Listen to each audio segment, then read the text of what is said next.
दोस्तों, क्या हाल चाल। मैं बिल्कुल राम शर्मा एक बार फिर आप लोगों का स्वागत करता हूँ अपने प्यारे से परिवार में में।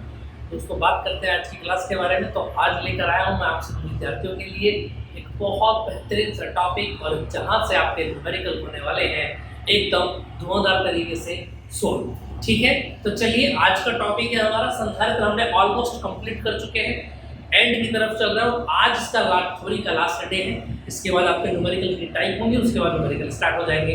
दोस्तों, बात करते हैं, देखिए जरा टॉपिक का नाम है संधारित्रों का संयोजन, यानी कि combination of capacitor.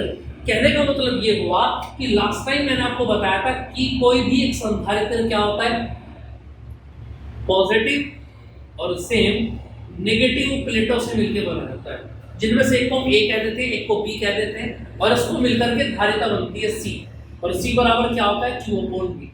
Last time मैंने आपको ये करा दिया था कंप्लीट।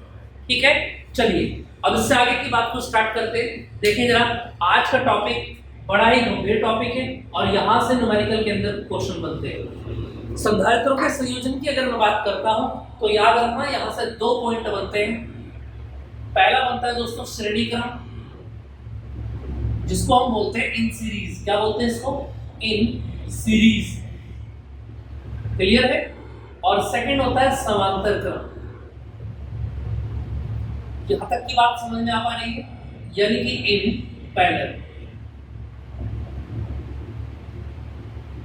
चलिए, अब सबसे पहले आज हम जो स्टडी करेंगे, यहाँ पर श्रेणी क्रम को करेंगे, उसके बाद समांतर क्रम को स्टडी करेंगे। ठीक है बच्चों, चलिए तो तैयार हो जाइए अपनी कॉपी पेन से लेकर के, और एक एक पॉइंट को बहुत अच्छे तरीके से समझिए। और एक बात का जरूर ध्यान रखें, जब भी पढ़ने के लिए बैठे, जो आपकी बाहरी समस्या है, पारिवारिक समस्या है, उन सबको दूर कर दें, और मात्र 10 या 15 मिनट मुझे दें इस वीडियो को कंप्लीट करने के लिए। और बड़े ही चिंतन के साथ इस टॉपिक को आप पढ़ेंगे आज, और आज के बाद संधारित्रों के संयोजन से रिलेटेड किसी भी प्रकार की समस्या आप लोगों के सामने नहीं आने वाली है, ऐसा हम सोच करके यहाँ पर स्टैंड लेंगे। ठीक, चलिए बात करते हैं श्रेणी क्रम की। तो श्रेणी क्रम क्या होता है? देखो सीधी सी बात हो जाती है, सीरीज। सीरीज का मतलब ये होगा कि जब 2 या 2 से अधिक संधारित्र है, इसको मैं नोट भी करता चलता हूं। देखिए जरा, जब 2 या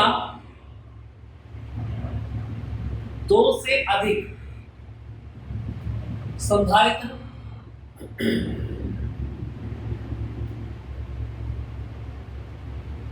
इस प्रकार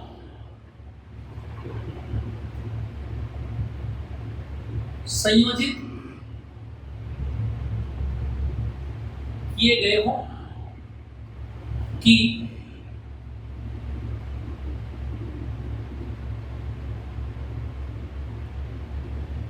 पहले संधारित्र की दूसरी प्लेट, याद रखना, किससे जुड़ेगी?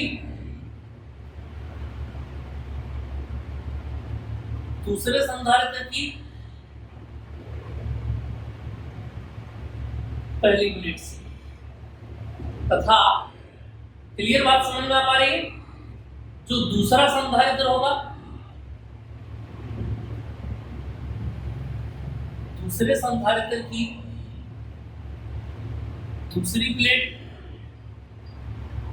और दूसरे के बाद आएगा तीसरा, तीसरे संधारित्र की पहली प्लेट से।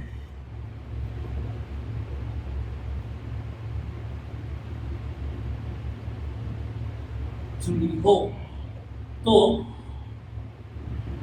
यह क्रम क्या कहलाता है?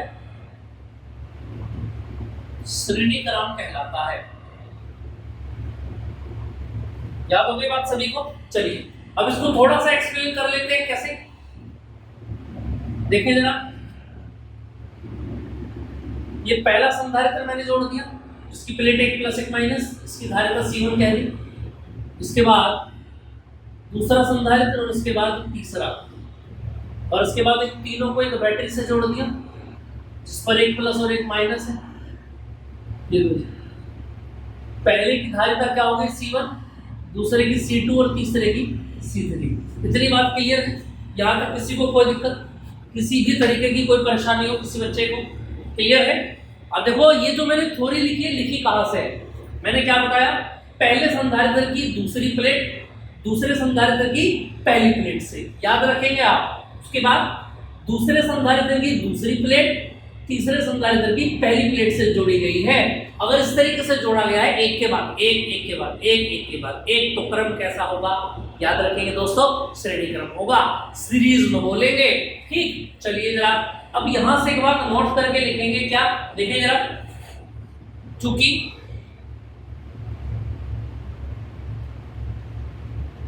देखो हमारा फॉर्मूला क्या होता है धारिता का, अगर हम बोले C बराबर Q अपॉन V, और अगर मैं ऐसा बोलूं V बराबर क्या बनेगा, V को इधर लेके Q अपॉन C। अब ध्यान देंगे आप, क्या देखो ये आयतांश से मैं बता देता हूं। एक बात आप हमेशा याद रखेंगे, क्या कि श्रेणी क्रम में आवेश समान तथा विभव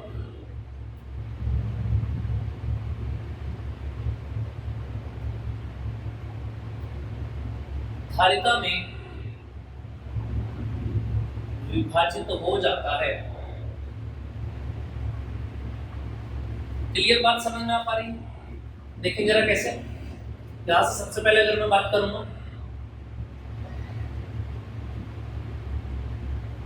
अब मुझे एक बात पता है, क्या विभव देखो आवेश कैसा रहेगा समान, लेकिन विभव देखो आवेश जो है कि वो तीनों के लिए कैसा रहेगा, एक जैसा रहेगा, लेकिन विभव कैसा रहेगा, V1 V2 और V3 सबके लिए अलग अलग।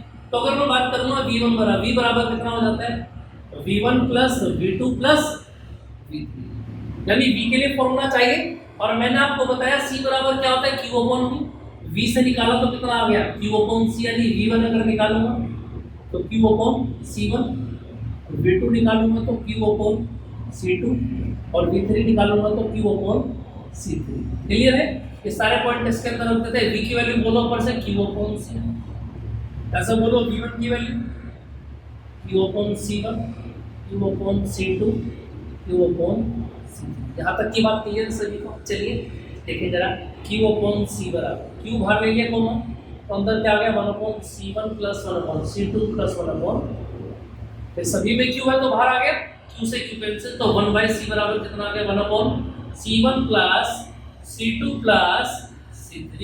यानी कि फॉर्मूला क्या आ गया अपन लोगों का, जब श्रेणी क्रम में जोड़े जाएंगे संधारित्र तो फॉर्मूला बनकर के आएगा 1 अपॉन C बराबर 1 upon C1 plus 1 upon C2 plus 1 upon C3 and soon, जहां तक भी संधारित्र जोड़े गए होंगे। ये बात हमेशा याद रखेंगे, श्रेणी क्रम में जोड़ने का एक ही तरीका है, पहले संधारित्र की दूसरी प्लेट दूसरे संधारित्र की पहली प्लेट से, दूसरे संधारित्र की दूसरी प्लेट तीसरे संधारित्र की पहली प्लेट से जोड़ा जाए। क्लियर बात समझ में आ पा रही है? यहाँ तक कोई दिक्कत किसी को? क्लियर बात है? चलिए तो इसको आप स्क्रीनशॉट लेना चाहे तो ले सकते हैं। बाकी इसके बाद फिर मैं एक नेक्स्ट पढ़ाता हूँ उसी का ही, समांतर क्रम। चलिए जल्दी से जरा,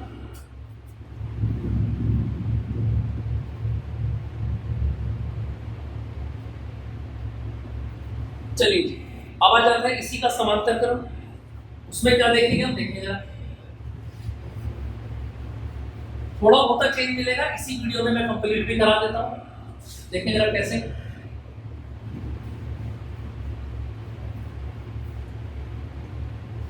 देखो जी याद रखिए कि समांतर क्रम कैसे जोड़ा जाता है।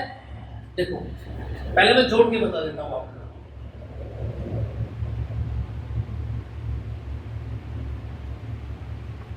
ये पहला संधारित्र C1, ये C2 और ये C3।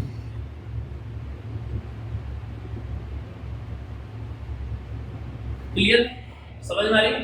विभवांतर क्या होता है, दो बिंदुओं के बीच विभवांतर कैसा होता है, समान होता है कि नहीं होता है? तो V तो समान रहेगा, लेकिन आवेश क्या रहेंगे, सभी के अलग अलग, Q1 Q2 और Q3। क्लियर है? चलिए तो देखिए जरा समांतर क्रम कब होता है। देखो जब दो या दो से अधिक, कितने भी हो सकते, कम से कम दो होने चाहिए, है ना। जब दो या दो से अधिक संधारित्र इस प्रकार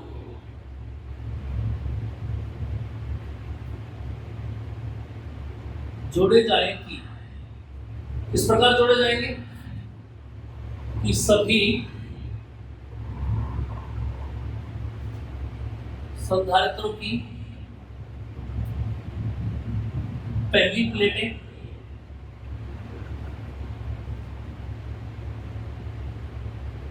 एक बिंदु से तथा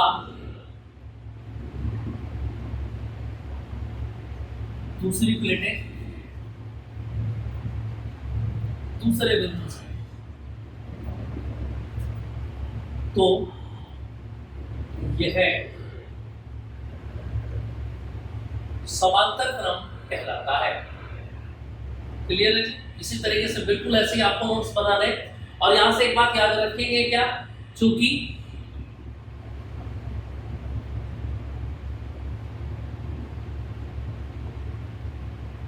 समांतर क्रम में समान क्या होता है, विभवांतर। विभवांतर समान व आवेश धारिता में बढ़ जाता है। क्लियर है? चलिए, अब मुझे पता है C बराबर क्या होता है, Q अपॉन V होता है। यहाँ से अब देखो Q बराबर क्या होता है, C इंटू V। मुझे कैसे पता लगता है कि Q के लिए फॉर्मूला लगाना है या V के लिए फॉर्मूला लगाना है? देखो, आपको ये बात यहाँ पर याद रखनी पड़ेगी क्या, कि किस क्रम में कौन बट रहा है। जैसे यहाँ पर कौन बट रहा है, आवेश। इसका मतलब आवेशों को हमें जोड़ना है। याद रहेगी बात, Q बराबर Q1 plus Q2 plus Q3। बोलो Q बराबर कितना आएगा यहाँ से, C इंटू V। इसमें बोलो C1 into V, C2 into V, C3 into V। Clear है? V कॉमन लेके कट गया तो C बराबर कितना आ गया, बोलो C1 plus C2 plus C3। ये हो गया। आगे बात समझ में, इतनी बात क्लियर है? चलिए जी, ये आपको समझ में आ गया होगा, यहाँ तक किसी को कोई दिक्कत? क्लियर है बात? चलिए, ये आपको यहाँ से एकदम क्लियर होगा, इसका स्क्रीनशॉट आप ले सकते हैं। तो इसी तरीके से हमने संधारित्रों के संयोजन को नोट कर लिया है, श्रेणी क्रम भी पढ़ लिया है। श्रेणी क्रम में जब जोड़ना होगा तो उल्टे करके जोड़ेंगे, 1/c equal to 1/c1 plus 1/c2। और जब समांतर क्रम में जोड़ना होगा तो फ्लैट जोड़ देंगे, c equal to c1 plus c2 plus c3। Clear है? चलिए तो दोस्तों, मिलते हैं फिर नेक्स्ट क्लास में कुछ अच्छी बेहतर चीजों के साथ में। बने रहिए हमारे साथ, चैनल का विस्तार करते रहिए। अगर आपको हमारी मेहनत लग रही है तो जरूर शेयर कीजिए अपने दोस्तों के साथ। आप लोगों से विनती है। जय हिंद।